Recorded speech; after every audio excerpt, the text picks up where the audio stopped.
are talking about the importance of communication when it comes to tough conversations within the workplace. Andrea Greenhous is joining us this morning to have this conversation. Good morning to you. Good morning, Melissa. Not always a pleasant conversation to have, but of course it's something we need to talk about, especially as we head into 2026. Yes. It seems like a lot of companies are potentially going through job loss. Yes, and there's been job losses over the last few years, and we've learned some hard lessons about what to do and what not to do. Okay, so what is the first thing that you say to do when it comes to having this conversation within the workplace? Well, I think the first thing to understand is the risks. Yeah. There's risks to, a lot of people don't understand that there's potential for a loss of productivity, loss of engagement, damage to your reputation as an employer, and even damage to your career as a leader if you get it wrong. So the first thing is you need a plan and a strategy.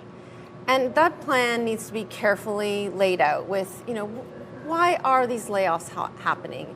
And the story needs to be consistent, authentic, and make sense to people in the organization. So basically the organization needs to get it right. Exactly, the story right first. And then the second step is to understand that everyone needs different communication. The people that are being laid off need to be treated with dignity, respect, and they need to know what's next. The people who are staying need to understand why this has happened, they need clarity, and they need some confidence going into the future. And then your managers who are delivering a lot of this, they need consistent communication as well. So when it comes to communication, sometimes you say it's not always what you say, but how you say it or how you do it. Yeah, so obviously you want to communicate with empathy. You don't want to communicate in a heartless way. There's stories about leaders who have a one-way conversation on Zoom, and I think one of them called his workers dumb dolphins. You don't want, you want to communicate with heart. You want to communicate openly and honestly.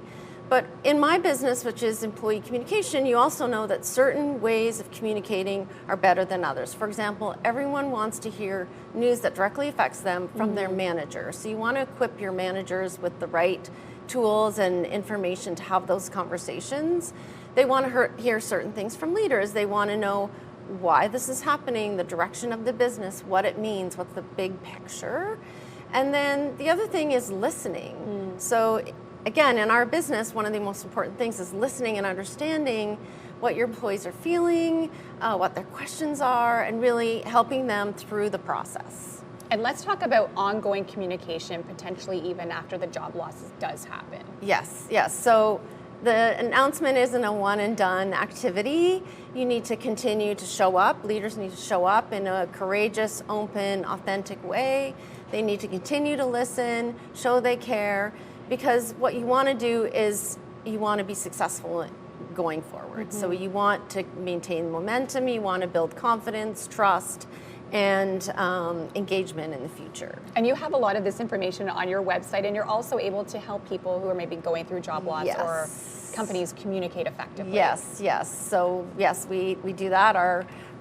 That's our business. We help with communicating strategies, helping organizations with their strategic plan and implementing with a lot of change, and obviously a layoff is a change, and also just making sure that they have the right channels and approaches to communication, because there's a lot of noise in organizations these days, as we know. And how can people find you? What's the best way to reach you? On our website, www.visiontovoice.ca. Perfect. Thank you so much for joining us today. We truly appreciate it. Thank you.